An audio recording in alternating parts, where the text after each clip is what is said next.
ਹਿਰਦੈ ਨਿਤ ਧਿਆਵਾ। ਗੁਰੂ ਰਾਮਦਾਸ ਗੁਣ ਗਾਵੋ। ਗੁਰੂ ਅਰਜਨ ਬਿਗਨਨ ਕੀ ਨਾਸ਼ਕ। ਬਿਗਨਨ ਕੀ ਨਾਸ਼ਕ। ਗੁਰੂ ਹਰਗੋਬਿੰਦ ਸੋਭ ਸੋ ਮਾਤ ਪ੍ਰਕਾਸ਼ਕ। ਸ੍ਰੀ ਹਰਿ ਰਾਇ ਨਮੋ ਕਰ ਜੋੜੀ। ਨਮੋ ਕਰ ਜੋੜੀ। ਸ੍ਰੀ ਹਰਿ ਕ੍ਰਿਸ਼ਨ ਮਨਾਏ ਬਹਾਰੀ। ਗੁਰ ਤੇਗ ਬਹਾਦਰ ਪਰਮ ਕਿਰਪਾਲਾ। ਪਰਮ ਕਿਰਪਾਲਾ। ਗੁਰੂ ਗੋਬਿੰਦ ਸਿੰਘ ਬਿਸਾਲਾ। ਏਕ ਓੰਕਾਰ ਸਤਿਗੁਰੂ ਤੇ ਪ੍ਰਸਾਦ ਸਚ ਹੋਏ। ਵਾਹਿਗੁਰੂ ਜੀ ਕੀ ਫਤਿਹ ਹੈ। ਬਿਘਨ ਬਿਨਾਸਨ ਸੋਏ। ਵਾਹਿਗੁਰੂ ਜੀ ਕੀ ਫਤਿਹ ਹੈ। ਬਿਘਨ ਬਿਨਾਸਨ ਸੋਏ।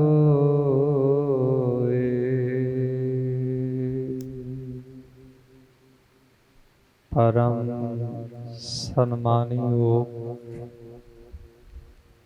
ਹਾਜ਼ਰਾ ਹਜੂਰ ਜਾਹਰਾ ਜਹੂਰ। ਵਾਲੀ ਕੁਲ ਆਲਮ ਮੁਜਸਮਾ ਏ ਸਬਦ। ਰਹਿਬਰ ਏ ਕੁਲ ਕਾਇਨਾਤ। ਧੰਨ ਧੰਨ ਸਤਿਗੁਰੂ ਸਾਹਿਬ ਸ੍ਰੀ ਗੁਰੂ ਗ੍ਰੰਥ ਸਾਹਿਬ ਜੀ ਦੀ ਪਾਕ ਮੁਕੱਦਸ ਹਜ਼ੂਰੀ ਅੰਦਰ ਜੁੜ ਬੈਠੀ ਸਾਧ ਸੰਗਤ ਜੀ, ਵਡਭਾਗੇ ਹਾਂ ਜੋ ਸੰਧਿਆ ਦੇ ਦੀਵਾਨਾਂ ਦੇ ਸਮੇਂ ਆਪਣੇ ਕੀਮਤੀ ਸਮੇਂ ਦੇ ਵਿੱਚੋਂ ਸਮਾਂ ਕੱਢਦੇ ਹੋਏ ਆਪਣੇ ਇਸ ਮਨੁੱਖੀ ਜੀਵਨ ਨੂੰ ਸਫਲਾ ਕਰ ਰਹੇ ਹਾਂ। ਕਿਉਂਕਿ ਪ੍ਰਮਾਤਮਾ ਨੇ ਸਾਨੂੰ 84 ਲੱਖ ਜੂਨਾਂ ਦੇ ਵਿੱਚੋਂ ਇਹ ਜਿਹੜੀ ਮਨੁੱਖਾ ਦੇਹੀ ਹੈ, ਇਹ ਜਿਹੜਾ ਜਨਮ ਦਿੱਤਾ, ਇਹ ਸਾਰਿਆਂ ਤੋਂ ਉੱਤਮ ਜੂਨ ਮੰਨੀ ਗਈ। ਕਿਉਂਕਿ 84 ਲੱਖ ਜੂਨ ਵਿੱਚ ਉੱਤਮ ਜਨਮ ਸੋ ਮਾਨਸ ਦੇਹੀ। ਵਡਭਾਗੇ ਹਾਂ ਜੋ ਧੰਨ ਧੰਨ ਸਾਹਿਬ ਸ੍ਰੀ ਗੁਰੂ ਤੇਗ ਬਹਾਦਰ ਜੀ ਮਹਾਰਾਜ, ਜਿਨ੍ਹਾਂ ਦੇ ਪਾਵਨ ਪਵਿੱਤਰ ਮੁਕੱਦਸ ਅਸਥਾਨ ਗੁਰਦੁਆਰਾ ਸ੍ਰੀ ਕੋਠਾ ਸਾਹਿਬ ਵਿਖੇ ਹਾਜ਼ਰੀਆਂ ਭਰ ਰਹੇ ਹਾਂ। ਜੋ ਪ੍ਰਮਾਤਮਾ ਨੇ ਕਿਰਪਾ ਕੀਤੀ ਹੈ, ਉਦਮ ਮਤ ਪ੍ਰਭ ਅੰਤਰਜਾਮੀ, ਜਿਉ ਪ੍ਰੇਰੇ ਤਿਉ ਕਰਨਾ। ਧੰਨ ਸਾਹਿਬ ਸ੍ਰੀ ਗੁਰੂ ਗ੍ਰੰਥ ਸਾਹਿਬ ਜੀ ਮਹਾਰਾਜ ਜੀ ਨੇ ਕਿਰਪਾ ਕੀਤੀ, ਜੋ ਪਿਛਲੇ ਕੁਝ ਸਮੇਂ ਤੋਂ ਸਾਧ ਸੰਗਤ ਜੀ ਸ੍ਰੀ ਗੁਰ ਪ੍ਰਤਾਪ ਸੂਰਜ ਗ੍ਰੰਥ ਨਾਨਕ ਪ੍ਰਕਾਸ਼ ਗ੍ਰੰਥ ਦੀ ਕਥਾ ਪ੍ਰਾਰੰਭ ਕੀਤੀ ਗਈ। ਚੱਲ ਰਹੇ ਦੀਵਾਨਾਂ ਦੇ ਅੰਦਰ ਧੰਨ ਗੁਰੂ ਨਾਨਕ ਦੇਵ ਜੀ ਮਹਾਰਾਜ ਜਿਨ੍ਹਾਂ ਬਾਬਤ ਭਾਈ ਸਾਹਿਬ ਭਾਈ ਗੁਰਦਾਸ ਜੀ ਲਿਖਦੇ ਨੇ, ਬਾਬੇ ਭੇਖ ਬਣਾਇਆ, ਉਦਾਸੀ ਕੀ ਰੀਤ ਚਲਾਈ, ਚੜਿਆ ਸੋਧਨ ਧਰਤ ਲੁਕਾਈ। ਐਸੇ ਦੀਨ ਦਇਆਲ ਸਤਿਗੁਰ ਪਾਤਸ਼ਾਹ ਧੰਨ ਗੁਰੂ ਨਾਨਕ ਦੇਵ ਜੀ ਮਹਾਰਾਜ, ਜਿਨ੍ਹਾਂ ਦੀਆਂ 4 ਪ੍ਰਚਾਰ ਯਾਤਰਾਵਾਂ, 4 ਉਦਾਸੀਆਂ, ਜਿਨ੍ਹਾਂ ਦਾ ਸਾਧ ਸੰਗਤ ਜੀ ਆਪਾਂ ਇਤਿਹਾਸ ਦਿਨ ਦੇ ਚੌਥੇ ਪਹਿਰ ਦੇ ਸਮੇਂ ਰੋਜ਼ਾਨਾ ਸਰਵਣ ਕਰਦੇ ਹਾਂ। ਚੱਲ ਰਹੇ ਇਤਿਹਾਸ ਦੇ ਅੰਦਰ ਕੱਲ ਸਾਧ ਸੰਗਤ ਜੀ ਆਪਾਂ ਸਰਵਣ ਕੀਤਾ ਸੀ ਕਿ ਗੁਰੂ ਨਾਨਕ ਦੇਵ ਜੀ ਮਹਾਰਾਜ ਇੱਕ ਸ਼ਾਹੂਕਾਰ ਨੂੰ ਉਪਦੇਸ਼ ਦੇ ਕੇ, ਸ਼ਾਹੂਕਾਰ ਦਾ ਜਿਹੜਾ ਪਿੰਡ ਹੈ ਉੱਥੋਂ ਚੱਲ ਪਏ ਨੇ ਤੇ ਅੱਗੇ ਇੱਕ ਜਿੱਥੇ ਕੋੜੀ ਹੈ ਸਾਧ ਸੰਗਤ ਜੀ ਉਹਦਾ ਉਧਾਰ ਕਰਨ ਲਈ ਉੱਥੇ ਪਹੁੰਚੇ ਨੇ। ਪਰ ਜਦੋਂ ਗੁਰੂ ਨਾਨਕ ਦੇਵ ਜੀ ਮਹਾਰਾਜ ਉਸ ਅਸਥਾਨ ਤੇ ਪਹੁੰਚੇ ਨੇ, ਕਿਸੇ ਨੇ ਵੀ ਉਹਨਾਂ ਨੂੰ ਉਸ ਅਸਥਾਨ ਤੇ ਬੈਠਣ ਨਹੀਂ ਦਿੱਤਾ। ਜਦੋਂ ਕਿਸੇ ਵੀ ਅਸਥਾਨ ਤੇ ਉਹਨਾਂ ਨੂੰ ਬੈਠਣ ਨਹੀਂ ਦਿੱਤਾ ਗਿਆ ਤੇ ਧੰਨ ਗੁਰੂ ਨਾਨਕ ਦੇਵ ਜੀ ਮਹਾਰਾਜ ਇੱਕ ਕੋੜੀ ਦੀ ਝੁੱਗੀ ਦੇ ਵਿੱਚ ਜਾ ਬੈਠੇ ਨੇ। ਜਿਸ ਕੋੜੀ ਦੇ ਲਾਗੇ ਸਾਧ ਸੰਗਤ ਜੀ ਕੋਈ ਵੀ ਨਹੀਂ ਸੀ ਆਉਂਦਾ, ਕਰੋੜਾਂ ਤੋਂ ਉਹਦਾ ਸਾਥ ਛੱਡ ਕੇ ਭੱਜ ਜਾਂਦੇ ਸਨ। ਗੁਰੂ ਨਾਨਕ ਦੇਵ ਜੀ ਮਹਾਰਾਜ ਉਸ ਕੋੜੀ ਦਾ ਉਧਾਰ ਕਰਨ ਲਈ ਉਹਦੇ ਪਾਸ ਪਹੁੰਚੇ ਹਨ ਤੇ ਗੁਰੂ ਨਾਨਕ ਦੇਵ ਜੀ ਮਹਾਰਾਜ ਜੀ ਨੇ ਜਦੋਂ ਰਾਤ ਦਾ ਅੱਧਾ ਸਮਾਂ ਬੀਤਿਆ ਏ, ਉਸ ਕੋੜੀ ਦੇ ਉਧਾਰ ਵਾਸਤੇ ਸਾਧ ਸੰਗਤ ਜੀ ਇੱਕ ਸ਼ਬਦ ਉਚਾਰਿਆ। ਕੱਲ ਆਪਾਂ ਸਰਵਣ ਕੀਤਾ ਸੀ, ਜੀਉ ਤਪਤ ਹੈ ਬਾਰੋ ਬਾਰ, ਤਾਪ ਤਪ ਖਪੈ ਬਹੁਤ ਬੇਕਾਰ, ਜੈ ਤਨ ਬਾਣੀ ਵਿਸਰ ਜਾਏ, ਜਿਉ ਪੱਕਾ ਰੋਗੀ ਬਿਲ ਲਾਏ। ਬਹੁਤਾ ਬੋਲਣ ਝੱਖਣ ਹੋਏ, ਬਿਨ ਬੋਲੇ ਜਾਣੈ ਸਭ ਸੋਏ। ਜਦੋਂ ਇਹ ਸ਼ਬਦ ਉਸ ਕੋੜੀ ਨੇ ਗੁਰੂ ਨਾਨਕ ਦੇਵ ਜੀ ਮਹਾਰਾਜ ਜੀ ਦੇ ਮੁਖ ਤੋਂ ਆਪਣੇ ਕੰਨਾਂ ਦੇ ਨਾਲ ਸਾਧ ਸੰਗਤ ਜੀ ਸੁਣਿਆ ਹੈ। ਐਸੀ ਕਿਰਪਾ ਹੋਈ ਹੈ ਗੁਰੂ ਨਾਨਕ ਦੇਵ ਜੀ ਮਹਾਰਾਜ ਜੀ ਦੀ ਕਿ ਉਸ ਕੋੜੀ ਦਾ ਜਿਹੜਾ ਤਨ ਕੋੜ ਦੇ ਨਾਲ ਪੀੜਤ ਸੀ, ਉਸ ਕੋੜੀ ਦਾ ਜਿਹੜਾ ਤਨ ਹੈ ਸਾਧ ਸੰਗਤ ਜੀ ਉਹ ਆਰੋਗ ਹੋ ਜਾਂਦਾ ਹੈ। ਇਸ ਤਰ੍ਹਾਂ ਗੁਰੂ ਨਾਨਕ ਦੇਵ ਜੀ ਮਹਾਰਾਜ ਜੀ ਦੇ ਚਰਣੀ ਪੈਂਦਾ ਹੈ ਤੇ ਗੁਰੂ ਨਾਨਕ ਦੇਵ ਜੀ ਮਹਾਰਾਜ ਜੀ ਦਾ ਸਿੱਖ ਬਣ ਜਾਂਦਾ ਹੈ। ਇੱਥੋਂ ਤੱਕ ਸਾਧ ਸੰਗਤ ਜੀ ਆਪਾਂ ਕੱਲ ਦੇ ਪ੍ਰਸੰਗ ਦੇ ਵਿੱਚ ਸਰਵਣ ਕੀਤਾ ਸੀ। ਹੁਣ ਅੱਗੇ ਗੁਰੂ ਨਾਨਕ ਦੇਵ ਜੀ ਮਹਾਰਾਜ ਸੰਤਾਂ ਦਾ ਉਧਾਰ ਕਰਨ ਲਈ ਤੇ ਅੱਗੇ ਅਹਿਮਦਾਬਾਦ ਦੇ ਵਿੱਚ ਪਹੁੰਚੇ ਨੇ। ਉਸ ਅਸਥਾਨ ਦਾ ਸਾਧ ਸੰਗਤ ਜੀ ਇਤਿਹਾਸ ਸਰਵਣ ਕਰਨ ਲਈ ਸੁਰਤੀਆਂ ਬਿਰਤੀਆਂ ਨੂੰ ਕਰੀਏ ਏਕਾਗਰ ਚਿਤ, ਰਸਨਾ ਨੂੰ ਕਰੀਏ ਪਵਿੱਤਰ, ਧੰਨ ਗੁਰੂ ਗ੍ਰੰਥ ਸਾਹਿਬ ਜੀ ਮਹਾਰਾਜ ਜੀ ਨੂੰ ਝੁਕਾਈਏ ਸੀਸ ਤੇ ਬੁਲਾਈਏ ਫਤਿਹ। ਆਖੋ ਵਾਹਿਗੁਰੂ ਜੀ ਕਾ ਖਾਲਸਾ, ਵਾਹਿਗੁਰੂ ਜੀ ਕੀ ਫਤਿਹ। ਦੋਹਰਾ ਨਾਮ ਬਿਖੈ ਜਿਨ ਲਿਵ ਲਗੀ, ਹਉ ਮੈਂ ਸਰਬ ਨਸਾਏ। ਤਿਨ ਸੰਤਨ ਬੰਦੋ ਚਰਣਾ, ਉਚਰੋ ਕਥਾ ਬਣਾਏ। ਨਾਮ ਬਿਖੈ ਜਿਨ ਲਿਵ ਲਗੀ, ਹਉ ਮੈਂ ਸਰਬ ਨਸਾਏ। ਜਿਵੇਂ ਆਪਾਂ ਸਾਧ ਸੰਗਤ ਜੀ ਜਾਣਦੇ ਹਨ ਕਿ ਭਾਈ ਸਾਹਿਬ ਭਾਈ ਗੁਰਦਾਸ ਜੀ ਜਦੋਂ ਵੀ ਆਪਣੀ ਕੋਈ ਵਾਰ ਦੀ ਪ੍ਰਾਰੰਭਤਾ ਕਰਦੇ ਨੇ, ਸਭ ਤੋਂ ਪਹਿਲਾਂ ਉਹਨਾਂ ਨੇ ਇੱਕ ਮੰਤਰ ਉਚਾਰਿਆ ਉਸ ਪ੍ਰਮਾਤਮਾ ਦੀ ਉਸਤਤ ਦੇ ਵਿੱਚ। ਐਵੇਂ ਹੀ ਕਵੀ ਜਿਹੜੇ ਭਾਈ ਸਾਹਿਬ ਭਾਈ ਸੰਤੋਖ ਸਿੰਘ ਜੀ ਚੂੜਾਮਣੀ ਨੇ, ਉਹ ਸੰਤਾਂ ਦੀ ਉਸਤਤ ਕਰਦੇ ਹੋਏ ਲਿਖ ਰਹੇ ਨੇ ਕਿ ਨਾਮ ਵਿਖੈ ਜਿਨ ਲਵ ਲੱਗੇ, ਹਉ ਮੈਂ ਸਰਬ ਨਸਾਏ। ਭਾਵ ਕਿ ਜਿਹੜੇ ਸੰਤ ਨੇ ਉਹਨਾਂ ਦੀ ਸਾਰੀ ਹਉਮੈ ਦੂਰ ਹੋਈ ਹੈ ਤੇ ਉਹਨਾਂ ਦੀ ਜਿਹੜੀ ਲਿਵ ਹੈ ਪ੍ਰਮਾਤਮਾ ਦੇ ਸੱਚੇ ਨਾਮ ਦੇ ਵਿੱਚ ਲੱਗੀ ਹੋਈ ਹੈ।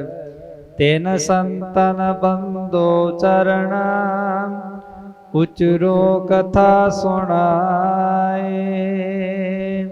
ਤੇ ਅਜਿਹੇ ਸੰਤਾਂ ਦੀ ਕਥਾ ਮੈਂ ਆਪਣੀ ਕਲਮ ਦੇ ਨਾਲ ਸੋਹਣੀ ਕਰਕੇ ਉਚਾਰਦਾ ਹਾਂ।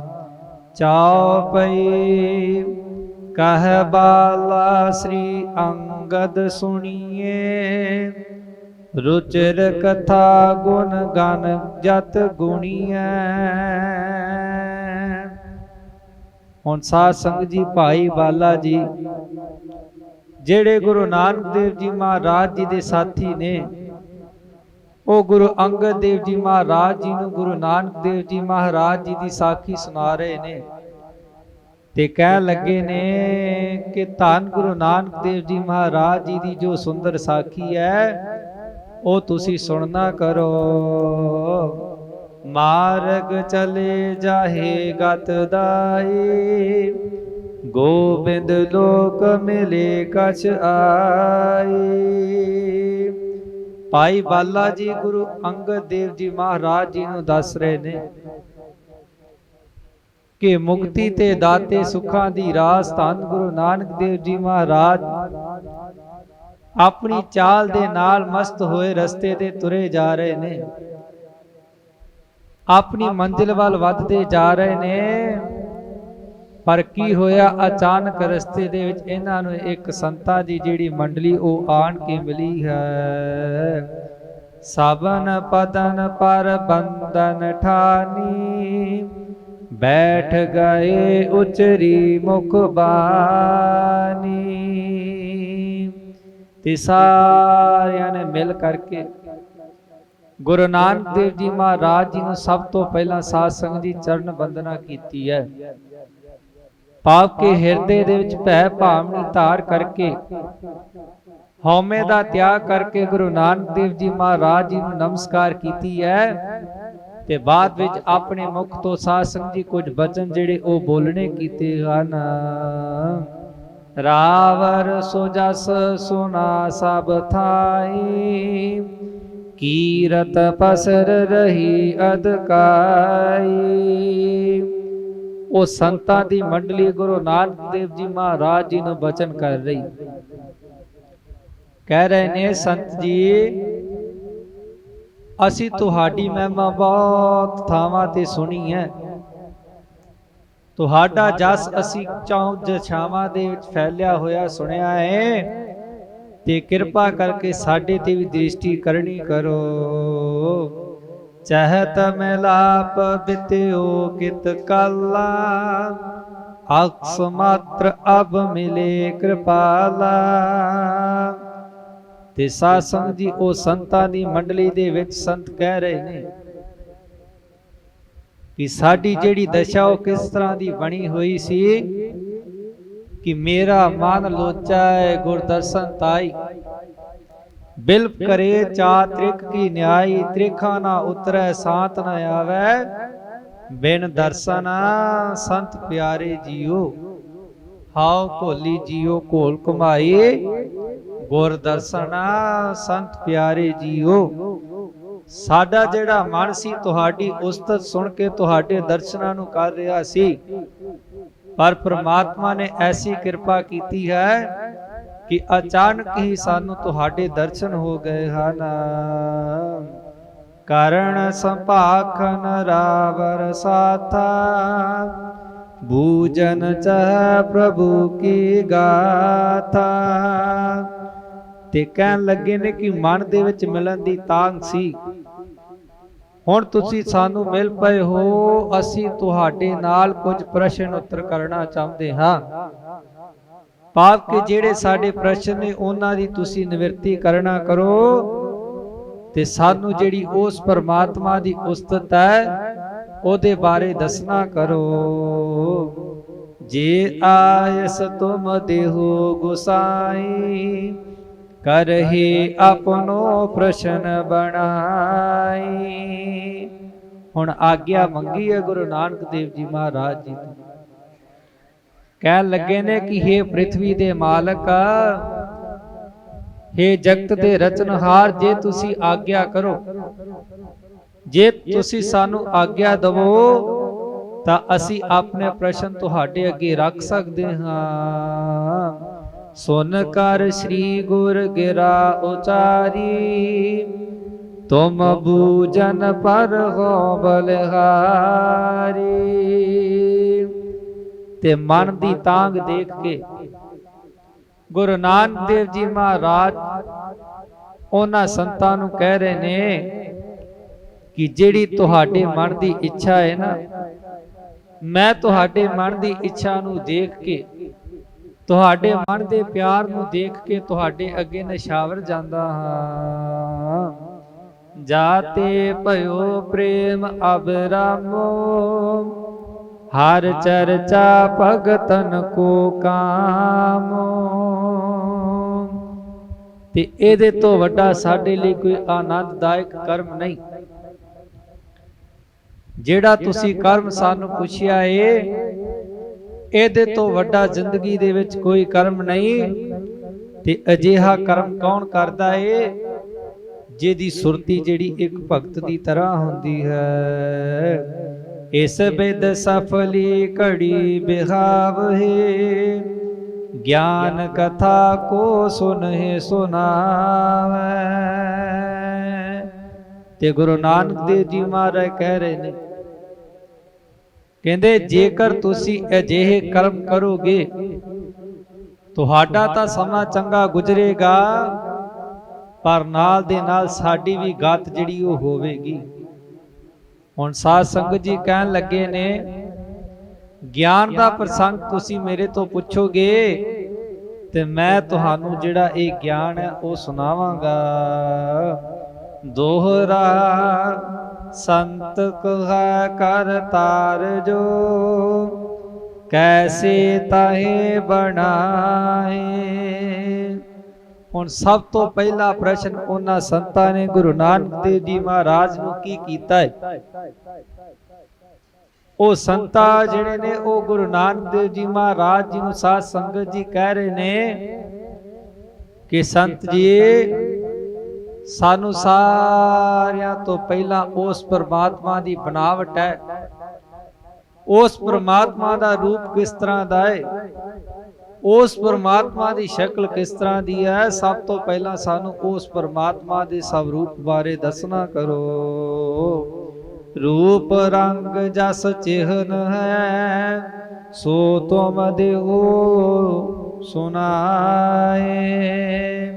ਤੇ ਜਿੰਨੇ ਵੀ ਉਸ ਪਰਮਾਤਮਾ ਦੇ ਲੱਛਣ ਨੇ, ਜਿਸ ਤਰ੍ਹਾਂ ਦੇ ਵੀ ਉਸ ਪਰਮਾਤਮਾ ਦੇ ਨੈਣ ਨੇ, ਜਿਸ ਤਰ੍ਹਾਂ ਵੀ ਉਸ ਪਰਮਾਤਮਾ ਦਾ ਸਵਰੂਪ ਹੈ, ਢੰਗ ਹੈ, ਉਹ ਕਿਰਪਾ ਕਰਕੇ ਤੁਸੀਂ ਸਾਨੂੰ ਦੱਸਦਾ ਕਰੋ। ਚਾਓ ਪਈ ਸਭ ਪਰਮਾਨ ਬਤਾਵੋ ਤੇ ਕੋ, ਸੁਰ ਨਰ ਖੋਜਤ ਫਿਰ ਹੀ ਜੇ ਕੋ। ਹੁਣ ਨਾਲ ਫਿਰ ਕਹਿ ਦਿੱਤਾ ਹੈ ਸੰਤਾਂ ਨੇ ਕਿ ਸੰਤ ਜੀ, ਜਿਹੜੇ ਸੁਰ ਨੇ, ਜਿਹੜੇ ਨਰ ਨੇ, ਜਿਹੜੇ ਦੇਵਤੇ ਨੇ, ਜਿਹੜੇ ਉਸ ਪਰਮਾਤਮਾ ਦੀ ਹਸਤੀ ਨੂੰ ਲੱਭਦੇ ਫਿਰਦੇ ਨੇ, ਕਿਰਪਾ ਕਰਕੇ ਸਾਨੂੰ ਕੋਈ ਸਬੂਤ ਦੇ ਕੇ ਉਸ ਪਰਮਾਤਮਾ ਦੀ ਹਸਤੀ ਬਾਰੇ ਸਮਝਾਉਣਾ ਕਰੋ।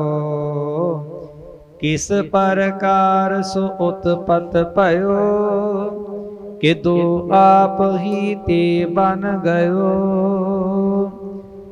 ਤੇ ਕਹਿਣ ਲੱਗੇ ਨੇ ਕਿ ਇਹ ਜਿਹੜਾ ਸੰਸਾਰ ਹੈ, ਜਿਹੜਾ ਸਾਨੂੰ ਦ੍ਰਿਸ਼ਟੀ ਦੇ ਵਿੱਚ ਆ ਰਿਹਾ ਹੈ, ਜਿਹੜਾ ਸੰਸਾਰ ਸਾਨੂੰ ਨਜ਼ਰ ਆ ਰਿਹਾ ਹੈ, ਇਹਦੀ ਉਤਪਤੀ ਕਿਸ ਤਰ੍ਹਾਂ ਹੋਈ ਹੈ? ਭਾਵ ਕਿ ਇਹ ਜਿਹੜਾ ਸੰਸਾਰ ਹੈ, ਇਹਦਾ ਰਚਨਹਾਰ ਕੌਣ ਹੈ?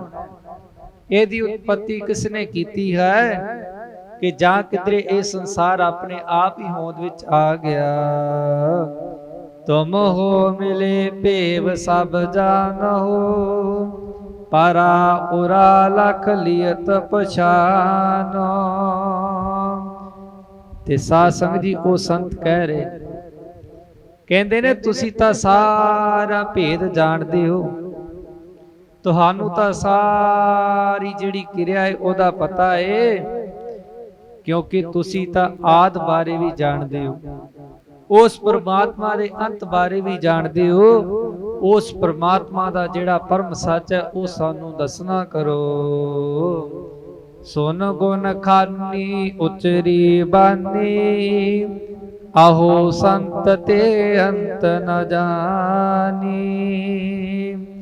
ਹੁਣ ਗੁਰੂ ਨਾਨਕ ਦੇਵ ਜੀ ਮਹਾਰਾਜ ਜੀ ਨੇ ਉਹਨਾਂ ਸੰਤਾਂ ਦੇ ਪ੍ਰਸ਼ਨਾਂ ਦਾ ਉੱਤਰ ਦਿੱਤਾ ਹੈ, ਤੇ ਉੱਤਰ ਵੀ ਕੀ ਦਿੱਤਾ ਹੈ? ਗੁਰੂ ਨਾਨਕ ਦੇਵ ਜੀ ਮਹਾਰਾਜ ਕਹਿ ਰਹੇ ਨੇ, ਕਹਿੰਦੇ ਉਹ ਜਿਹੜਾ ਪ੍ਰਮਾਤਮਾ ਹੈ ਨਾ, ਸਰਗੁਣ ਨਿਰਗੁਣ ਨਿਰੰਕਾਰ, ਸੁਨ ਸਮਾਧੀ ਆਪ, ਆਪਨ ਕੀਆ ਨਾਨਕਾ, ਆਪੇ ਹੀ ਫਿਰ ਜਾਪ। ਨਿਰਗੁਣ ਆਪ, ਸਰਗੁਣ ਭੀ ਉਹੀ, ਕਲਾ ਧਾਰ ਜਿਨ ਸਗਲੀ ਮੋਹੀ।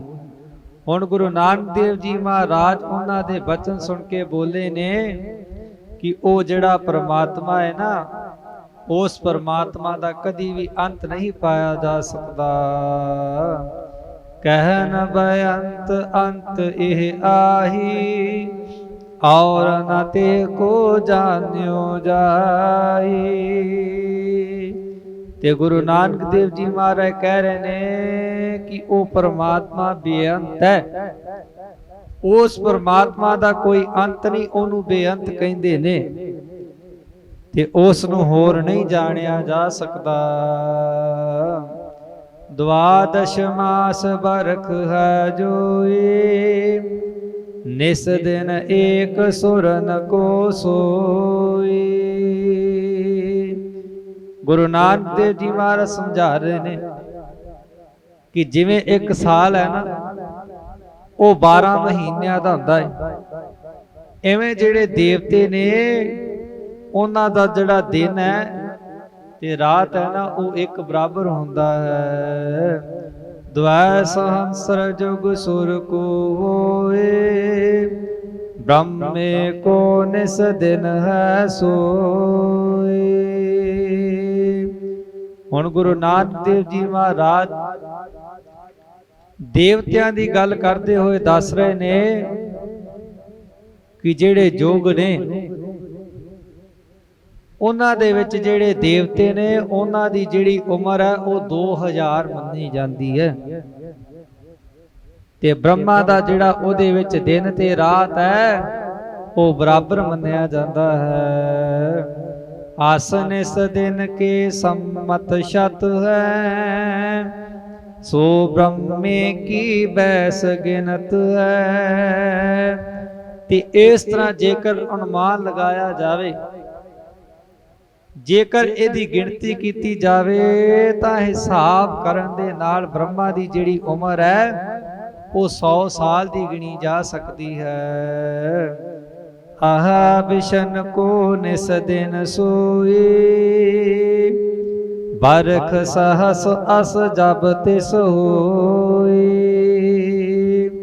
ਤੇ ਬ੍ਰਹਮਾ ਦੀ ਉਮਰ ਦਾ ਜਿਹੜਾ 100 ਸਾਲ ਹੈ, ਉਹ ਜਿਹੜਾ ਵਿਸ਼ਨੂੰ ਹੈ ਉਹਦੇ ਇੱਕ ਦਿਨ ਰਾਤ ਬਰਾਬਰ ਹੁੰਦਾ ਹੈ।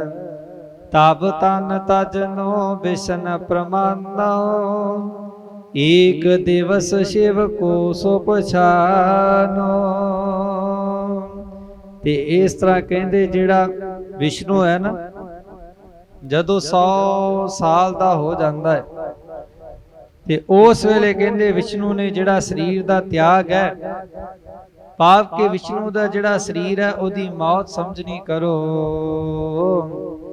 ਐਸੇ ਹੋਏ ਬਰਖ ਸ਼ਤ ਜਬ ਹੀ, ਤਨ ਕੋ ਸ਼ੋਰ ਦੇਹ ਸ਼ਿਵ ਤਬ ਹੀ।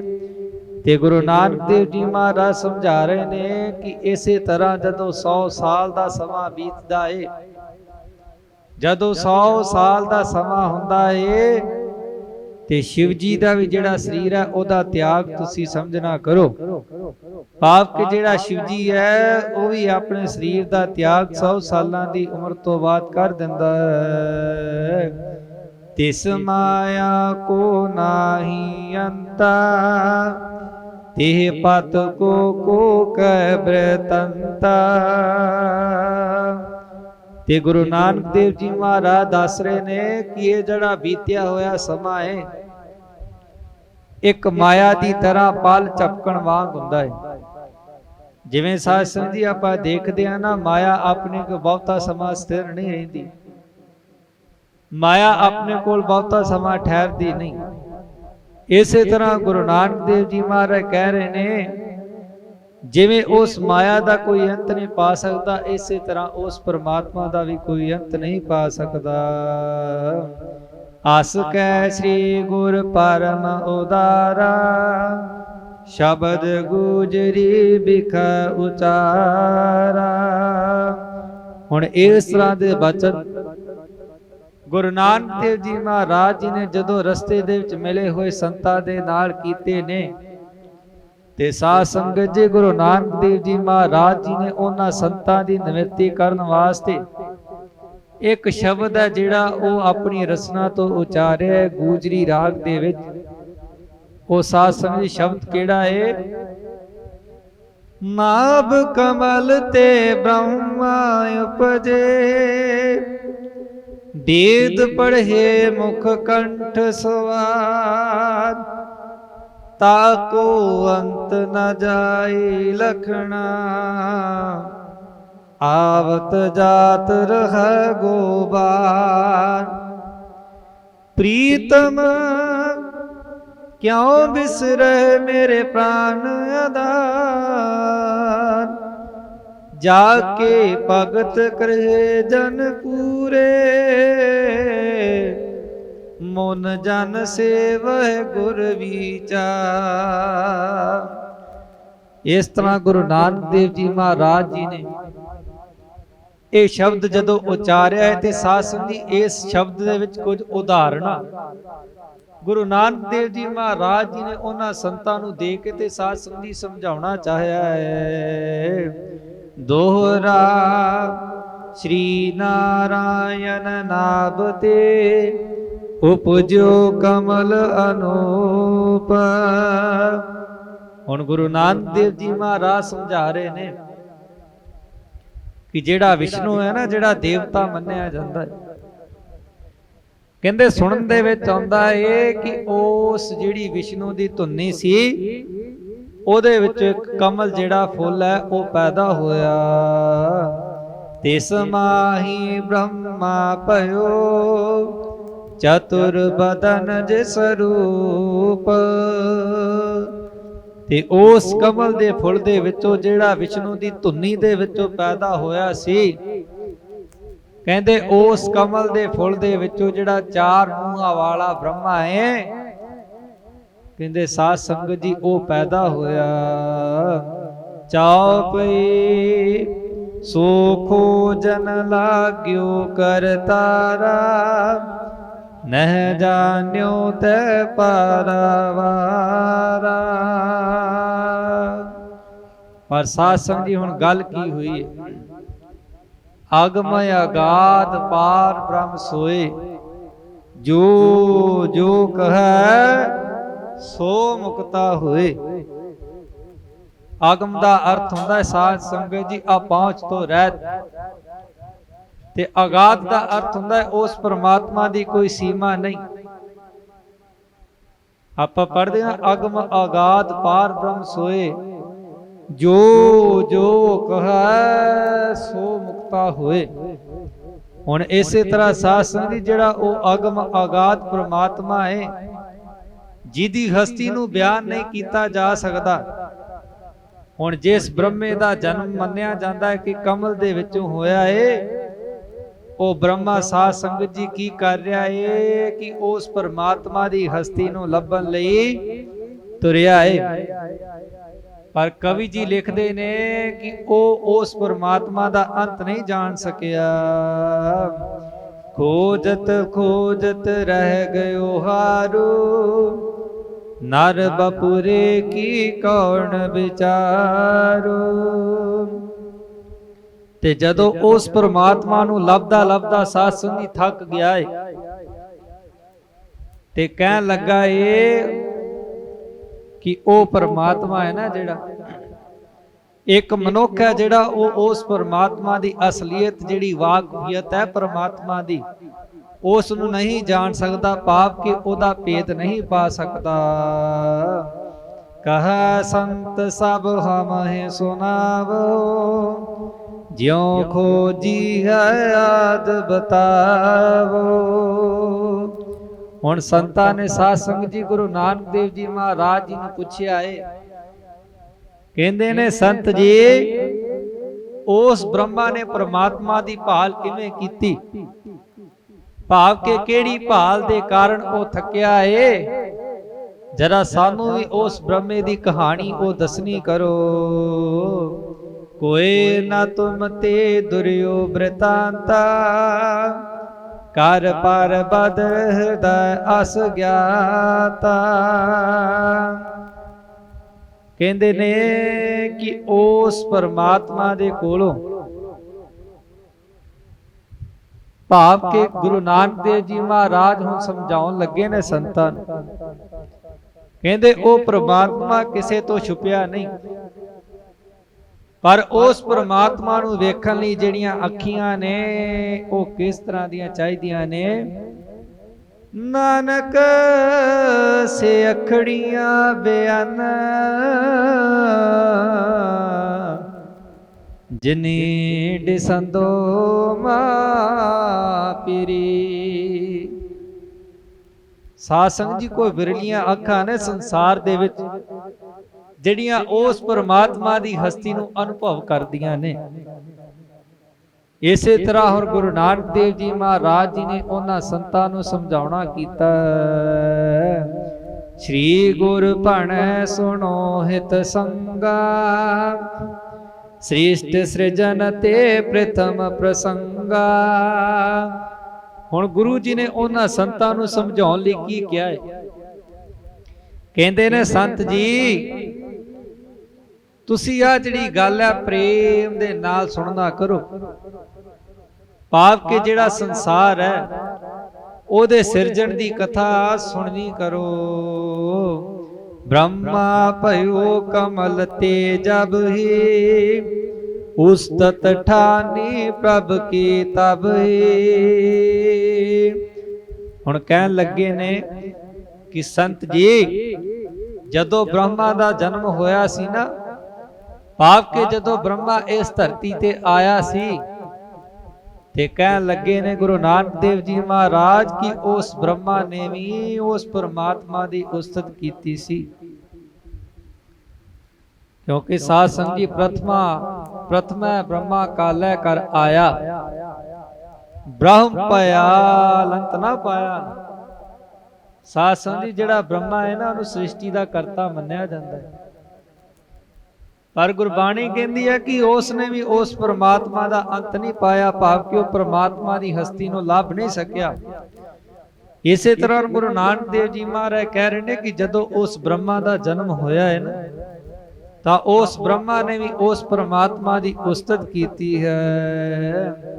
दोहरा तत् ज्ञान के जानबे, जगी परीत मन माहे। हुण ब्रह्मा जदों जन्मिया है, जदों उसने साध संगत जी परमात्मा की उस्तत की है ना, हुण जदों साध संगत जी उस्तत की है ते मन दे विच लालसा आई है कि क्यों ना उस परमात्मा की हस्ती नूं जानिया जावे, उस परमात्मा का जिहड़ा ज्ञान है उहनूं वेखिया जावे। हुण साध संगत जी इसे भावना दे नाल हुण ब्रह्मा दे हिरदे दे विच उस परमात्मा की हस्ती जानन दा चाओ जिहड़ा ओ पैदा होया है। कैसो करता पुरख है, देखन उमगी चाहे। ओ परमेश्वर किस तरह दा है, उस परमात्मा का ढंग किस तरह का है, उस परमात्मा का रंग रूप किस तरह का है। हुण ब्रह्मा दे मन दे विच इह विचार आई है ते साध संगत जी इसे विचार दे नाल की है परमात्मा दी हस्ती है जिहड़ी ओहदे जानन बारे मन दे विच इच्छा पैदा हुई है ब्रह्मे। चौपई ऋचा प्रशंसा की बौ करही, लाए प्रीत मुख बचन उचरे। ते साध संगत जी 4 वेद दुनिया ते मन्ने गए ने। ਉਹਨਾਂ ਚੌਵਾਂ ਵੇਦਾਂ ਦੇ ਜਿਹੜੇ ਮੰਤਰ ਨੇ ਉਹਨਾਂ ਦੀ ਵੱਖ-ਵੱਖ ਸਾਧ ਸੰਗਤ ਦੀ ਅਹਿਮੀਅਤ ਦਰਸਾਈ ਗਈ ਹੈ।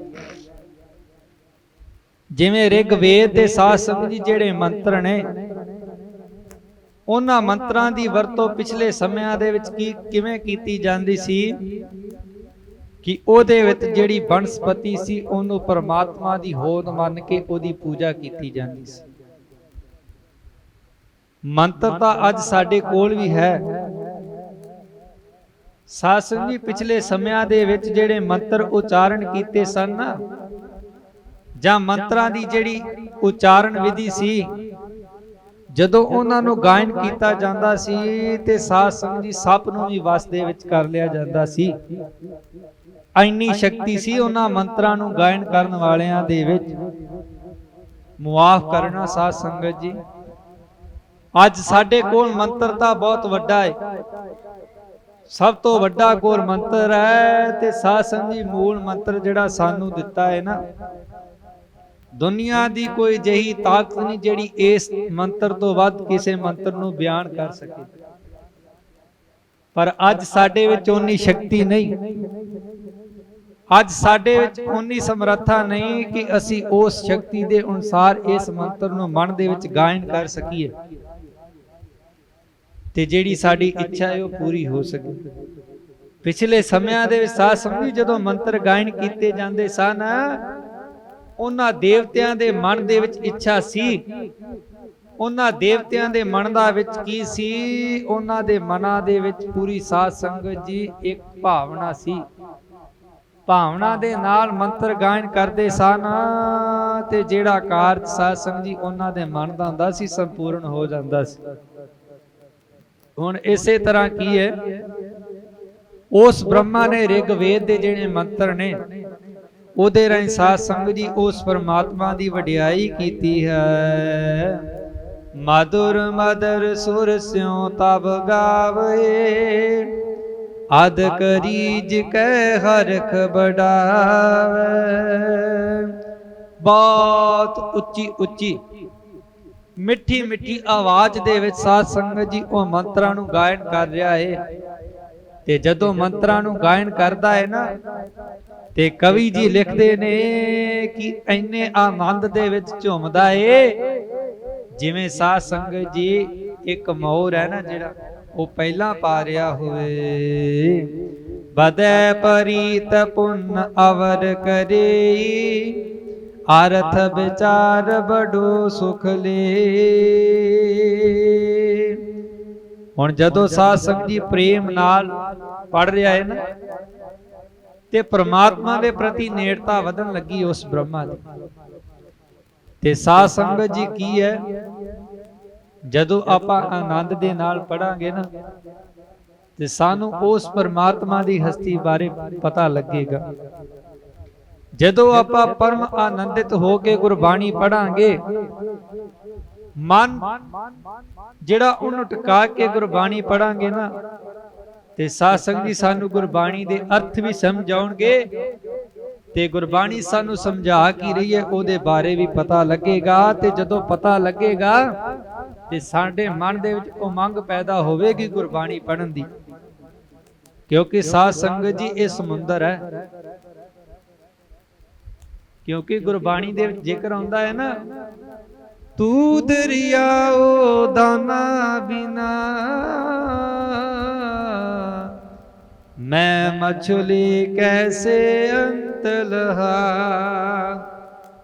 ਸਾਧ ਸੰਗਤ ਜੀ ਜਿਵੇਂ ਆਪਾਂ ਸਮੁੰਦਰ ਦੇ ਵਿੱਚ ਚਲੇ ਜਾਈਏ ਤੇ ਸਮੁੰਦਰ ਦੀ ਗਹਿਰਾਈ ਨੂੰ ਕੋਈ ਮਾਪ ਨਹੀਂ ਸਕਦਾ। ਸਮੁੰਦਰ ਦਾ ਜਿਹੜਾ ਕਿਨਾਰਾ ਹੈ ਕੋਈ ਵਿਰਲਾ ਹੀ ਲੱਭ ਸਕਦਾ ਹੈ।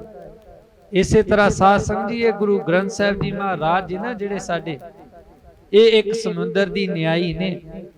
ਤੇ ਜਿਹੜਾ ਇਹਦੇ ਵਿੱਚ ਚੁੱਭੀ ਲਾਵੇਗਾ ਉਹ ਸਾਧ ਸੰਗਤ ਜੀ ਕੋਈ ਨਾ ਕੋਈ ਜਿਹੜੇ ਹੀਰੇ ਰਤਨ ਹੈ ਉਹ ਇਹਦੇ ਵਿੱਚ ਲੱਭੂਗਾ।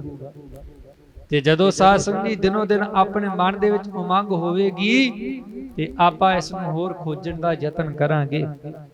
ਹੁਣ ਇਸੇ ਤਰ੍ਹਾਂ ਬ੍ਰਹਮਾ ਨੇ ਜਦੋਂ ਮੰਤਰ ਪੜ੍ਹੇ ਨੇ ਆਨੰਦ ਦੇ ਨਾਲ, ਉਸ ਬ੍ਰਹਮਾ ਜਿਹੜਾ ਪ੍ਰਮਾਤਮਾ ਹੈ ਉਹਦੇ ਨਾਲ ਨੇੜਤਾ ਵਧਣ ਲੱਗੀ ਹੈ। ਤੇ ਸਾਧ ਸੰਗਤ ਜੀ ਕੀ ਹੈ, ਹੁਣ ਉਹ ਆਪਣੇ ਆਨੰਦ ਦੇ ਵਿੱਚ ਕੀ ਹੈ, ਮੰਤਰ ਪੜ੍ਹ ਕੇ ਵਾਅਦਾ ਕਰ ਰਿਹਾ ਹੈ। ਬਦੈ ਪਰੀਤ ਪੁਨ ਆਵਰ ਕਰੇ, ਅਰਥ ਵਿਚਾਰ ਬੜੋ ਸੁਖ ਲੇ। ਤੇ ਪ੍ਰੇਮ ਦੇ ਨਾਲ ਰਿਗਵੇਦ ਦੇ ਮੰਤਰ ਜਿਹੜੇ ਨੇ ਸਾਧ ਸੰਗਤ ਜੀ ਉਹ ਬ੍ਰਹਮਾ ਪੜ੍ਹਦਾ ਜਾ ਰਿਹਾ ਹੈ। ਤੇ ਕਵੀ ਜੀ ਲਿਖਦੇ ਨੇ ਜਿਉਂ-ਜਿਉਂ ਉਹ ਮੰਤਰ ਪੜ੍ਹ ਰਿਹਾ ਹੈ ਨਾ, ਉਹਦੇ ਮਨ ਦੇ ਵਿੱਚ ਕੀ ਹੈ, ਆਨੰਦ ਦੀ ਜਿਹੜੀ ਅਵਸਥਾ ਉਹ ਆਉਣ ਲੱਗੀ ਹੈ। ਪ੍ਰੇਮ ਮਗਨ ਮੁਖ ਗਦ ਗਦ ਬਾਨੀ, ਗਾਵਹਿ ਰੀਜੈ ਆਨੰਦ ਮਾਨੀ। ਤੇ ਜਦੋਂ ਸਾਧ ਸੰਗਤ ਜੀ ਪਿਆਰ ਦੇ ਵਿੱਚ ਡੁੱਬ ਕੇ ਪ੍ਰਸੰਨ ਹੋਇਆ ਹੈ ਨਾ ਉਹ ਬ੍ਰਹਮਾ, ਤੇ ਕਹਿੰਦੇ ਕਿ ਉਹ ਇੰਨੇ ਆਨੰਦ ਦੇ ਨਾਲ ਉਸ ਪਰਮਾਤਮਾ ਦੇ ਮੰਤਰ ਗਾ ਰਿਹਾ ਏ ਕਿ ਉਸ ਬ੍ਰਹਮਾ ਦੀ ਜਿਹੜੀ ਪ੍ਰਸੰਨਤਾ ਹੈ ਉਹਦਾ ਕੋਈ ਟਿਕਾਣਾ ਨਹੀਂ। ਚਤੁਰ ਵੇਦ ਤਬ ਕਰੇ ਵਿਦਾਤਾ, ਜੋ ਜਗ ਵਿਖੇ ਅਹੇ ਬਖਿਆਤਾ। ਤੇ ਬ੍ਰਹਮਾ ਨੇ ਸਾਧ ਸੰਗਤ ਜੀ 4 ਵੇਦ ਰਚ ਦਿੱਤੇ ਨੇ ਜਿਹੜੇ ਅੱਜ ਵੀ ਜਗਤ ਦੇ ਵਿੱਚ ਪ੍ਰਸਿੱਧ ਨੇ। ਤਿਨ ਹੀ ਬਿਲੋਕਤ ਰਿਖੀ ਪ੍ਰਬੀਨੇ, ਸਿਮ੍ਰਿਤ ਸ਼ਾਸਤਰ ਬਹੁ ਰਚ ਦੀਨੈ। ਤੇ ਸਾਧ ਸੰਗਤ ਜੀ ਜਦੋਂ ਬ੍ਰਹਮਾ ਨੇ 4 ਵੇਦ ਰਚੇ ਨੇ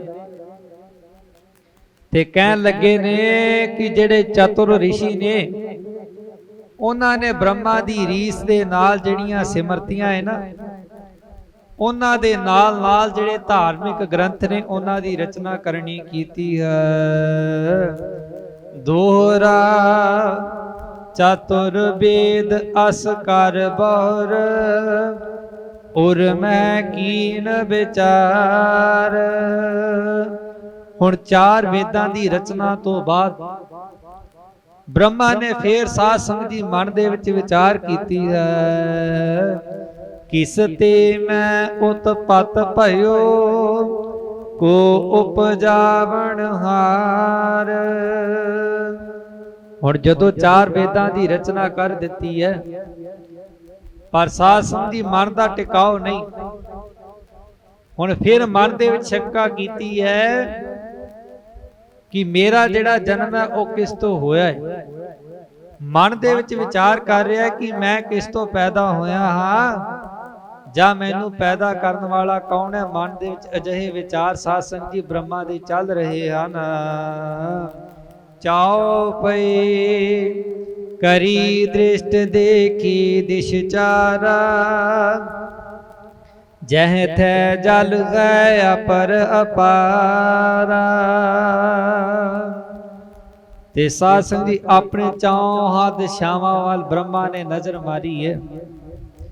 ਤੇ ਜਦੋਂ 4 ਦਿਸ਼ਾਵਾਂ ਦੇ ਵੱਲ ਨਜ਼ਰ ਮਾਰ ਕੇ ਕੀ ਦੇਖਿਆ ਏ ਕਿ ਬ੍ਰਹਮਾ ਨੂੰ 4ਵੇਂ ਪਾਸੇ ਪਾਣੀ ਹੀ ਪਾਣੀ ਸਾਧ ਸੰਗਤ ਜੀ ਨਜ਼ਰ ਆਇਆ ਹੈ।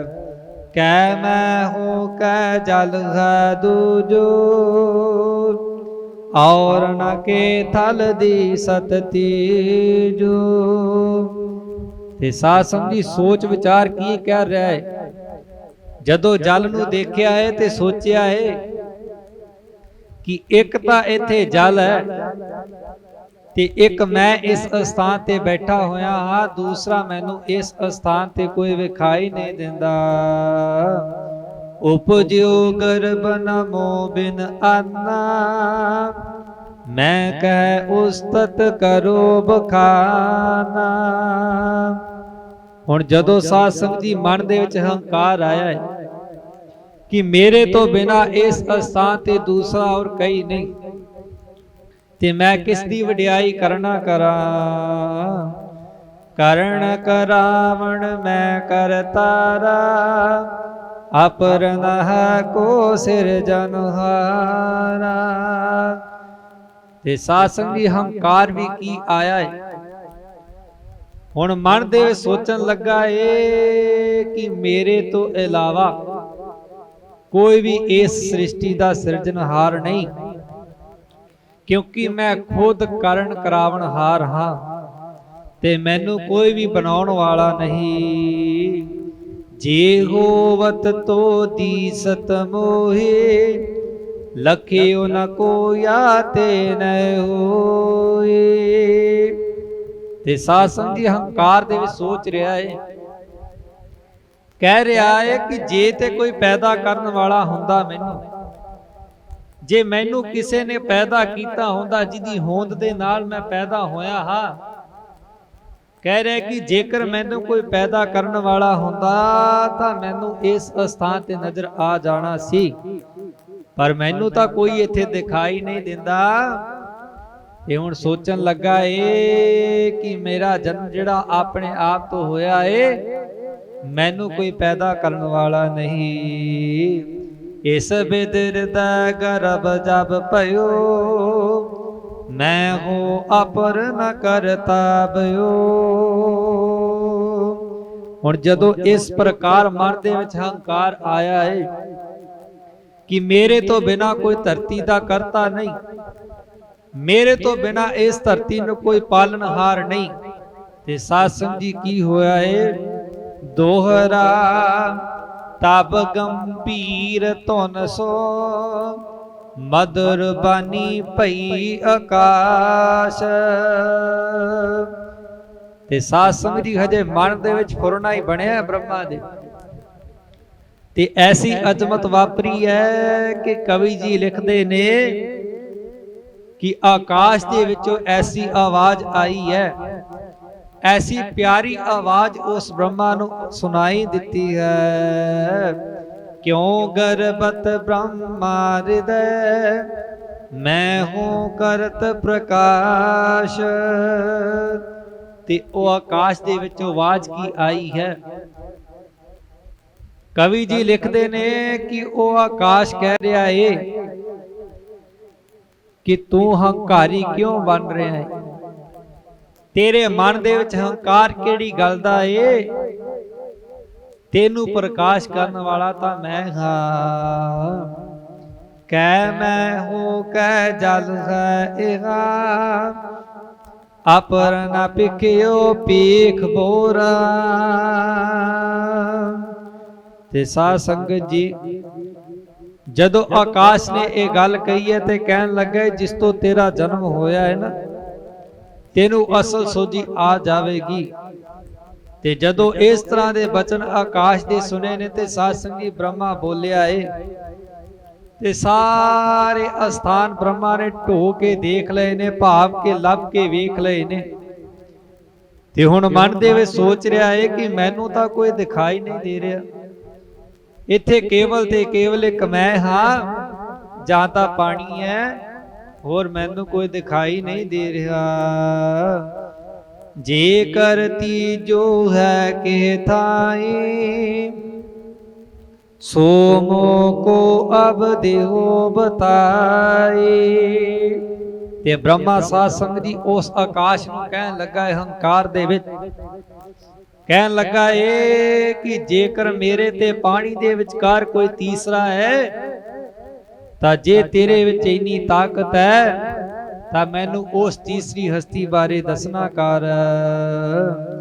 ਤਬ ਆਕਾਸ਼ ਬਾਣੀ ਨੇ ਕਹਾ, ਜਿਸ ਪਰ ਬੈਠ ਪਰਮ ਸੁਖ ਲਹਾ। ਤੇ ਸਾਧ ਸੰਗਤ ਦੀ ਜਿਹੜੀ ਗੈਬੀ ਆਵਾਜ਼ ਆਕਾਸ਼ ਦੇ ਵਿੱਚੋਂ ਆਈ ਹੈ, ਉਸ ਗੈਬੀ ਆਵਾਜ਼ ਨੇ ਆਕਾਸ਼ ਦੇ ਵਿੱਚ ਕਹਿਣਾ ਕੀਤਾ ਏ, ਜਿਹੜੇ ਬਚਨ ਉਸ ਬਾਣੀ ਨੇ ਕਹੇ ਨੇ ਸਾਧ ਸੰਗਤ ਜੀ, ਉਹ ਬ੍ਰਹਮਾ ਦੇ ਕੰਨਾਂ ਦੇ ਵਿੱਚ ਪਏ ਨੇ। ਤੇ ਬਾਣੀ ਕੀ ਕਹੀ ਹੈ ਕਿ हे ਬ੍ਰਹਮਾ, ਜਿਸ ਤੇ ਬੈਠ ਕੇ ਤੂੰ ਬਹੁਤ ਸੁਖ ਜਿਹੜਾ ਉਹ ਮਾਨਿਆ ਹੈ, ਸੋ ਆਪਣੀ ਤੂੰ ਆਦ ਪਛਾਣ, ਇਸ ਕੋ ਖੋਜ ਗਰਭ ਪੁਨ ਠਾਣ। ਤੇ ਪਹਿਲਾਂ ਜਿਸ ਅਸਥਾਨ ਤੇ ਬੈਠ ਕੇ ਤੂੰ ਸੁਖ ਮਾਣਿਆ ਹੈ, ਇਸ ਅਸਥਾਨ ਬਾਰੇ ਜਾਣ कि ਇਹ ਸਥਾਨ ਕਿੱਥੋਂ ਆਇਆ ਏ। ਪਹਿਲਾਂ ਇਸ ਦੀ ਤਲਾਸ਼ ਕਰਨਾ ਕਰ ਤੇ ਬਾਅਦ ਵਿੱਚ ਇਸ ਗੱਲ ਦਾ ਹੰਕਾਰ ਕਰੀ।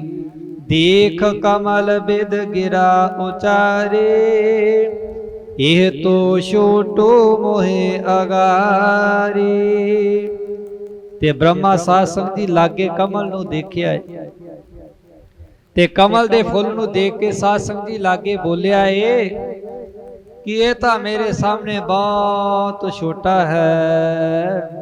ਪੀਕੋ ਵਿਸ਼ਾਲ ਆਪਣੀ ਦੇਹ, ਆਸਮੰਜਸ ਪੁਨ ਆਏ ਨ ਕੇ। ਤੇ ਕਹਿਣ ਲੱਗਾ ਕਿ ਮੈਂ ਤਾਂ ਸਰੀਰ ਕਰਕੇ ਅੱਗੇ ਹੀ ਬਹੁਤ ਵੱਡਾ ਹਾਂ, ਮੇਰੀ ਤਾਂ ਮੂਰਤ ਅੱਗੇ ਬਹੁਤ ਵੱਡੀ ਦਿਸਦੀ ਹੈ। ਇਹ ਸ਼ੰਕੇ ਵਾਲੀ ਗੱਲ ਹੈ ਤੇ ਕਿਸੇ ਤਰ੍ਹਾਂ ਮਨ ਦੇ ਵਿੱਚ ਭਾਵ ਕੇ ਜੱਚਦੀ ਨਹੀਂ। ਆਲਪ ਅਵਸਥ ਕਸ ਜਨ ਵਸਾਲਾ, ਨਭ ਮੈਂ ਬੋਲੇ ਬਹੁਰ ਅਕਾਲਾ। ਹੁਣ ਸਾਧ ਸੰਗਤ ਜੀ ਫਿਰ ਕਹਿਣ ਲੱਗਾ ਬ੍ਰਹਮਾ ਕਿ ਮੇਰਾ ਤਾਂ ਸਰੀਰ ਇੰਨਾ ਤਗੜਾ ਏ ਤੇ ਇਹ ਜਿਹੜਾ ਛੋਟਾ ਜਿਹਾ ਕਮਲ ਦਾ ਫੁੱਲ ਹੈ ਇਹ ਕਿਸ ਤਰ੍ਹਾਂ ਮੈਨੂੰ ਪੈਦਾ ਕਰ ਸਕਦਾ ਹੈ। ਜਬ ਭਲ ਭਾਂਤ ਖੋਜ ਨਾ ਠਾਨੋ, ਅਲਪ ਵਿਸਾਲ ਤਬੇ ਪਹਿਚਾਨੋ। ਤੇ ਹੁਣ ਆਕਾਸ਼ ਦੀ ਜਿਹੜੀ ਬਾਣੀ ਉਹਨੇ ਫਿਰ ਬੋਲਣਾ ਕੀਤਾ ਹੈ ਕਿ ਜਦੋਂ ਤੂੰ ਇਸ ਛੋਟੇ ਜਿਹੇ ਕਮਲ ਦੀ ਭਾਲਣਾ ਕਰੇਗਾ, ਭਾਵ ਕਿ ਇਹਦੇ ਵਿੱਚੋਂ ਕੁਝ ਲੱਭਣਾ ਕਰੇਗਾ ਤੇ ਤੈਨੂੰ ਛੋਟੇ ਵੱਡੇ ਦੀ ਪਛਾਣ ਆਪੇ ਹੋ ਜਾਵੇਗੀ। ਸੁਨ ਕੇ ਬ੍ਰਹਮਾ ਚਕ੍ਰਿਤ ਹੁਆ, ਚਿੰਤਾ ਕਰਤ ਕਮਲ ਦਿਸ਼ ਜੋਆ। ਤੇ ਸੁਣ ਕੇ ਸਾਧ ਸੰਗਤ ਜੀ ਬ੍ਰਹਮਾ ਹੈਰਾਨ ਹੋਇਆ ਤੇ ਹੁਣ ਚਿੰਤਾ ਕਰਦਾ ਹੋਇਆ ਕੀ ਹੈ ਕਮਲ ਦੇ ਵੱਲ ਤੱਕ ਰਿਹਾ ਹੈ। ਮੈਂ ਵਿਸ਼ਾਲ ਇਹ ਅਲਪ ਦਿਸਾਈ, ਉਤਪਤ ਮਮ ਕਿਸ ਬਿਦ ਬਣ ਆਈ। ਹੁਣ ਸਾਧ ਸੰਗਤ ਜੀ ਜਦੋਂ ਬਚਨ ਸੁਣੇ ਨੇ ਤੇ ਨਾਲੇ ਤੇ ਕਮਲ ਵੱਲ ਦੇਖ ਰਿਹਾ ਏ ਤੇ ਨਾਲੇ ਮਨ ਦੇ ਵਿੱਚ ਸੋਚ ਵਿਚਾਰ ਕਰ ਰਿਹਾ ਏ ਕਿ ਇਹ ਜਿਹੜਾ ਕਮਲ ਹੈ ਇਹ ਤਾਂ ਆਕਾਰ ਦੇ ਵਿੱਚ ਇੰਨਾ ਛੋਟਾ ਏ, ਇਹਦੀ ਤਾਂ ਹੋਂਦ ਮੇਰੇ ਬਰਾਬਰ ਬਹੁਤ ਛੋਟੀ ਹੈ ਤੇ ਮੇਰਾ ਜਨਮ ਇਹਦੇ ਵਿੱਚੋਂ ਕਿਸ ਤਰ੍ਹਾਂ ਹੋ ਸਕਦਾ ਏ। ਮੇਰੀ ਪੈਦਾਇਸ਼ ਇਸ ਕਮਲ ਦੇ ਫੁੱਲ ਦੇ ਵਿੱਚੋਂ ਕਿਸ ਤਰ੍ਹਾਂ ਹੋ ਸਕਦੀ ਹੈ। ਬਹੁ ਚਿਤਵਤ ਅਸਰਦਾ ਵਿਚਾਰੀ, ਹਨੋ ਲਾਤ ਜੇਲੇ ਸਹਾਰੀ। ਤੇ ਸਾਧ ਸੰਗਤ ਜੀ ਇਸ ਤਰ੍ਹਾਂ ਹਿਰਦੇ ਦੇ ਵਿੱਚ ਕੀ ਹੈ ਬਹੁਤ ਜ਼ਿਆਦਾ ਬ੍ਰਹਮਾ ਨੇ ਸੋਚਿਆ ਹੈ ਤੇ ਸੋਚਦੇ ਸੋਚਦੇ ਨੇ ਵਿਚਾਰ ਕੀਤੀ ਹੈ ਕਿ ਲੱਤ ਮਾਰੋ। ਜੇ ਇਹ ਨਾਲੀ ਜਿਹੜੀ ਹੈ ਕਮਲ ਦੀ ਉਹ ਲੱਤ ਨੂੰ ਸਹਾਰ ਲੇਵੇਗੀ ਤੋ ਜਾਨੋਗੇ ਇਹ ਮਮ ਆਦ, ਟੂਟ ਗਇਓ ਜਬ ਸਮਝੋ ਬਾਦ। ਤੇ ਕਹਿੰਦਾ ਹੈ ਕਿ ਜੇਕਰ ਇਸ ਕਮਲ ਨੇ ਮੇਰੀ ਲੱਤ ਸਹਾਰ ਲਈ ਤੇ ਮੈਂ ਸਮਝਾਂਗਾ ਕਿ ਇਹ ਜਿਹੜੀ ਮੇਰੀ ਪੈਦਾਇਸ਼ ਹੈ ਇਸ ਕਮਲ ਦੇ ਫੁੱਲ ਦੇ ਵਿੱਚੋਂ ਹੋਈ ਹੈ। ਪਰ ਜੇਕਰ ਇਹ ਕਮਲ ਦਾ ਫੁੱਲ ਟੁੱਟ ਗਿਆ ਤਾਂ ਮੈਂ ਇਸ ਨੂੰ ਵਿਅਰਥ ਸਮਝਾਂਗਾ। ਕਰ ਵਿਚਾਰ ਤਬ ਲਾਤ ਪ੍ਰਹਾਰੀ, ਚਲਿਓ ਨ ਕਮਲ ਦੁਤੀਯ ਤਬ ਮਾਰੀ। ਤੇ ਜਦੋਂ ਸਾਧ ਸੰਗਤ ਦੀ ਪਹਿਲੀ ਲੱਤ ਮਾਰੀ ਹੈ ਨਾ ਬ੍ਰਹਮਾ ਨੇ ਕਮਲ ਦੇ, ਤੇ ਕਵੀ ਜੀ ਨੇ ਲਿਖਿਆ ਹੈ ਕਿ ਉਹ ਫੁੱਲ ਹੈ ਜਿਹੜਾ ਨਹੀਂ ਟੁੱਟਿਆ, ਖਿੜਿਆ ਰਿਹਾ ਹੈ। ਤੇ ਬਾਅਦ ਵਿੱਚ ਸਾਧ ਸੰਗਤ ਦੀ ਦੂਜੀ ਲੱਤ ਮਾਰੀ ਹੈ। ਹਾਨਤ ਪਰਿਓ ਤੇ ਕੇ ਮਦ ਜਾਈ, ਗਇਓ ਨਾਦ ਮੈਂ ਠੌਰ ਨ ਪਾਈ। ਤੇ ਜਦੋਂ ਸਾਧ ਸੰਗਤ ਦੀ ਦੂਸਰੀ ਲੱਤ ਮਾਰੀ ਹੈ ਬ੍ਰਹਮਾ ਨੇ ਉਸ ਫੁੱਲ ਤੇ ਵਾਪਰਿਆ ਕੀ ਹੈ ਕਿ ਦੂਸਰੀ ਲੱਤ ਮਾਰਦਿਆਂ ਸਾਰ ਜਦੋਂ ਉਹ ਕਮਲ ਦਾ ਫੁੱਲ ਡਿੱਗਿਆ ਏ ਤੇ ਕਵੀ ਜੀ ਲਿਖਦੇ ਨੇ ਕਿ ਉਹ ਜਿਹੜਾ ਬ੍ਰਹਮਾ ਹੈ ਉਸ ਕਮਲ ਦੇ ਫੁੱਲ ਦੇ ਵਿੱਚ ਜਾ ਡਿੱਗਿਆ ਏ। ਤੇ ਜਦੋਂ ਕਮਲ ਦੇ ਫੁੱਲ ਦੇ ਵਿੱਚ ਜਾ ਡਿੱਗਿਆ ਤੇ ਸਾਧ ਸੰਗਤ ਜੀ ਕੀ ਹੋਇਆ ਏ? ਬ੍ਰਹਮ ਭਇਆਲ ਅੰਤ ਨਾ ਪਾਇਆ। ਕਹਿੰਦੇ ਉਸ ਫੁੱਲ ਦੇ ਵਿੱਚ ਅਜਿਹਾ ਡਿੱਗਿਆ ਏ ਕਿ ਉਸ ਫੁੱਲ ਦਾ ਵੀ ਉਹ ਅੰਤ ਨਹੀਂ ਪਾ ਸਕਿਆ। ਦੋਹਰਾ ਜਿਉ ਵਿਸ਼ਾਲ ਗੰਭੀਰ ਮਹਿ ਕੂਪ ਰੋਰ ਪਰ ਜਾਏ। ਤੇ ਸਾਧ ਸੰਗਤ ਜੀ ਕਵੀ ਜੀ ਉਦਾਹਰਨ ਦੇ ਰਹੇ ਨੇ ਕਿ ਉਸ ਬ੍ਰਹਮਾ ਦਾ ਹਾਲ ਕਿਸ ਤਰ੍ਹਾਂ ਹੋਇਆ ਏ ਕਿ ਜਿਵੇਂ ਡੂੰਘੇ ਖੂਹ ਦੇ ਵਿੱਚ ਕੀ ਹੈ ਕਿਸੇ ਨੂੰ ਰੋੜ ਦਿੱਤਾ ਹੋਵੇ। ਤਿਉ ਤਿਸ ਮੈਂ ਗਿਰ ਕੈ ਗਇਓ ਥਾਹੇ ਨ ਕਿਤਹੂ ਪਾਏ। ਤੇ ਜਦੋਂ ਸਾਧ ਸੰਗਤ ਜੀ ਉਸ ਬ੍ਰਹਮਾ ਨੇ ਮਨ ਦੇ ਵਿੱਚ ਹੰਕਾਰ ਧਾਰਿਆ ਏ ਤੇ ਕਮਲ ਨੂੰ ਛੋਟਾ ਸਮਝਿਆ ਹੈ ਨਾ, ਤੇ ਕਵੀ ਜੀ ਲਿਖਦੇ ਨੇ ਕਿ ਜਦੋਂ ਉਹਨੇ ਸਾਧ ਸੰਗਤ ਜੀ ਪਹਿਲੀ ਲੱਤ ਮਾਰੀ ਆ ਤੇ ਉਸ ਨੂੰ ਕੁਝ ਨਹੀਂ ਹੋਇਆ ਫੁੱਲ। ਤੇ ਜਦੋਂ ਦੂਸਰੀ ਲੱਤ ਮਾਰੀ ਹੈ ਜਿਵੇਂ ਉਹ ਫੁੱਲ ਡਿੱਗਾ ਏ ਤੇ ਬ੍ਰਹਮਾ ਵੀ ਉਸੇ ਸਮੇਂ ਉਸ ਫੁੱਲ ਦੇ ਵਿੱਚ ਡਿੱਗਿਆ ਏ। ਤੇ ਹੁਣ ਉਹ ਉਸ ਬ੍ਰਹਮ ਜਿਹੜਾ ਹੈ ਬ੍ਰਹਮਾ ਹੈ ਉਹ ਕਮਲ ਦਾ ਅੰਤ ਨਹੀਂ ਪਾ ਸਕਿਆ। ਤੇ ਸਾਧ ਸੰਗਤ ਜੀ ਹੋਇਆ ਕੀ, ਵਾਪਰਿਆ ਕੀ?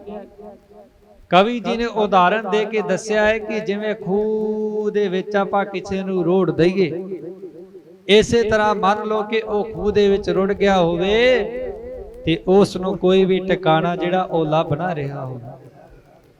ਇਸ ਤਰ੍ਹਾਂ ਸਾਧ ਸੰਗਤ ਜੀ ਉਹ ਸੰਤ ਨੇ ਜਿਹੜੇ ਉਹ ਬ੍ਰਹਮਾ ਦੀ ਕਹਾਣੀ ਗੁਰੂ ਨਾਨਕ ਦੇਵ ਜੀ ਮਹਾਰਾਜ ਜੀ ਨੂੰ ਪੁੱਛ ਰਹੇ ਨੇ ਤੇ ਗੁਰੂ ਨਾਨਕ ਦੇਵ ਜੀ ਮਹਾਰਾਜ ਉਹਨਾਂ ਨੂੰ ਉਹਨਾਂ ਦੇ ਸਵਾਲ ਦਾ ਉੱਤਰ ਸਾਧ ਸੰਗਤ ਜੀ ਦੇ ਰਹੇ ਨੇ। ਹੁਣ ਕੱਲ ਦੇ ਪ੍ਰਸੰਗ ਦੇ ਵਿੱਚ ਸਾਧ ਸੰਗਤ ਜੀ ਕੀ ਵਾਪਰੇਗਾ ਉਹ ਆਪਾਂ ਨਿਯਤ ਸਮੇਂ ਦੇ ਅਨੁਸਾਰ ਕੱਲ ਇਸੇ ਤਰ੍ਹਾਂ ਸਰਵਣ ਕਰਾਂਗੇ। ਆਓ ਇੱਕ ਸ਼ਬਦ ਉਚਾਰੀਏ ਕਿ ਪ੍ਰਮਾਤਮਾ ਸਾਡੀ ਇੰਨੀ ਹਾਜ਼ਰੀ ਨੂੰ ਪ੍ਰਵਾਨ ਕਰੇ। ਜਪ ਤਪ ਸੰਜਮ ਧਰਮ ਨਾ ਕਮਾਇਆ, ਜਪ ਤਪ ਸੰਜਮ ਧਰਮ ਨਾ ਕਮਾਇਆ।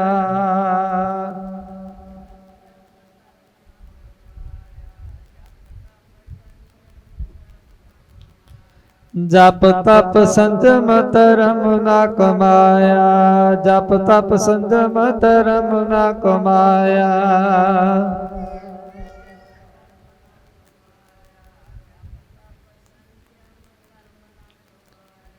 ਸੇਵਾ ਸਾਧ ਨ ਜਾਣਿਆ ਹਰਿ ਰਾਇਆ, ਸੇਵਾ ਸਾਧ ਨ ਜਾਣਿਆ ਹਰਿ ਰਾਇਆ।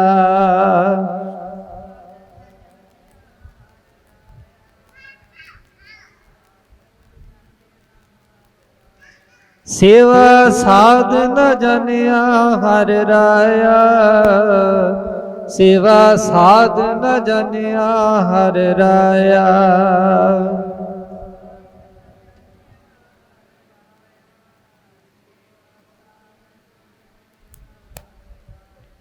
ਕਹੋ ਨਾਨਕ ਹਮ ਨੀਚ ਕਰਮਾ, ਕਹੋ ਨਾਨਕ ਹਮ ਨੀਚ ਕਰਮਾ।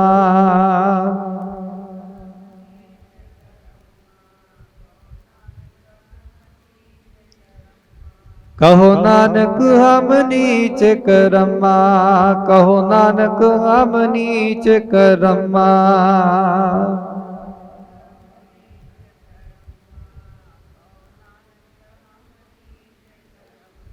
ਸਰਣ ਪਰੇ ਕੀ ਰਾਖੋ ਸਰਮਾ, ਸਰਣ ਪਰੇ ਕੀ ਰਾਖੋ ਸਰਮਾ।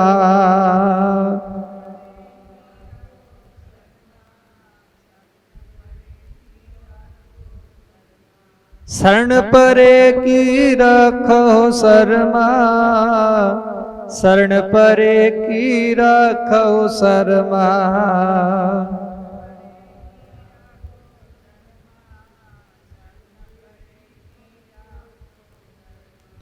कहो नानक हम नीच करम्मा, कहो नानक हम नीच करम्मा।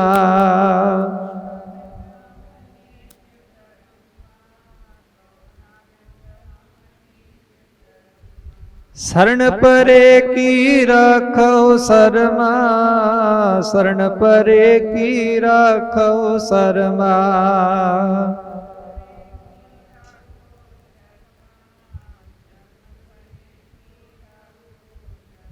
जप तप संजम धर्म ना कमाया, जप तप संजम धर्म ना कमाया।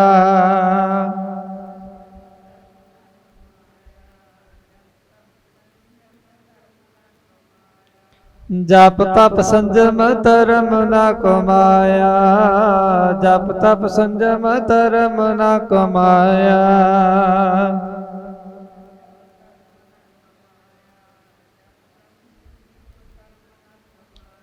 जप तप संजम धर्म ना कमाया, जप तप संजम धर्म ना कमाया। धर्म ना कमाया, जप तप संजम धर्म ना कमाया। वाहिगुरु जी का खालसा, वाहिगुरु जी की फतेह।